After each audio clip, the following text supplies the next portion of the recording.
MQM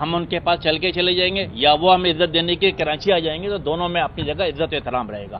میرا خیال ہے میں ایک اور بات بھی آگے بڑھا دوں کہ پچھلے 8 سال 7 سال یا 15 سال کو دیکھتے ہیں کہ کراچی کے حوالے سے کیا کام ہوا، تو میں سمجھتا ہوں کہ ہمیں انتہائی افسوس آتا ہے، شرم آتی ہے یہ کہتے ہوئے کہ اس پورے 15 سال کے اندر سندھ کی صوبائی حکومت کرتی رہی کہ کراچی میں کوئی بھی میگا پروجیکٹ نہیں دیا۔ آج ہم لاہور کو دیکھتے ہیں، پشاور کو دیکھتے ہیں، ملتان کو دیکھتے ہیں، پنڈی کو دیکھتے ہیں، تو وہاں تمام میٹرو بسیں کس نے بنائے؟ وہاں کی صوبائی حکومت نے۔ میں سمجھتا ہوں سندھ حکومت کو چلو بھر پانی میں ڈوب مرنا چاہیے کہ گرین لینڈ کا منصوبہ سندھ حکومت کے بجائے وفاقی حکومت نے بنا کے دیا۔ K4 کا پانی دینے کی ذمہ داری کس کی ہے؟ پانی دینے کی ذمہ داری 18ویں ترمیم کے بعد سکہ بند ذمہ داری بنتی ہے صوبائی حکومت کی۔ اگین سندھ حکومت کو شرم آنی چاہیے کہ K4 کا منصوبہ جو 26 ارب روپے کا منصوبہ تھا، انہوں نے اس میں 1 روپے نہیں لگایا۔ آج 126 ارب روپے کی لاگت سے وفاقی حکومت K4 کا منصوبہ مکمل کرنے جا رہی ہے۔ آپ M9 کی بات کرتے کراچی حیدرآباد 2008 سے لے کر 2013 تک آصف علی زرداری صاحب اس صوبے کے اس پاکستان کے سب سے بااختیار صدر ہوا کرتے تھے۔ کیا انہوں نے M9 بنا کے دیا کراچی ٹو حیدرآباد ہائی وے؟ نہیں بنا کے دیا۔ یقیناً اس کے بعد جب وفاقی حکومت PMLN کے آئی تو اس دور میں کراچی کو یہ M9 کراچی اور حیدرآباد کو ملا۔ میں لیاری ایکسپریس وے کس کی ذمہ داری بنتی تھی؟ صوبائی حکومت کی ذمہ داری بنتی تھی، لیکن صوبائی حکومت کے نااہلی بےحسی کراچی دشمنی کے بنا پر بھی یہ منصوبہ وفاقی حکومت نے مکمل کیا۔ میں افسوس آتا ہے کہ اس شہر میں روزانہ کی بنیاد پہ آگ لگتی ہے، فلیٹ پہ فلیٹ جل جاتا ہے، مارکیٹ کی مارکیٹ جل جاتا ہے۔ فائر ٹینڈر کس کی ذمہ داری تھی؟ صوبائی حکومت کی ذمہ داری تھی، صوبائی حکومت کی ذمہ داری تھی، لیکن ان کی نااہلی نظر آتی ہے۔ وفاقی حکومت نے 53 فائر ٹینڈر کس کو دیا؟ کراچی میٹروپولیٹن کارپوریشن کو، 2 باؤزر دیا، اسنارکل دیا۔ آج اگر کراچی کے عوام شکر گزار ہے تو کس کے شکر گزار ہے؟ وفاقی حکومت کے شکر گزار ہے۔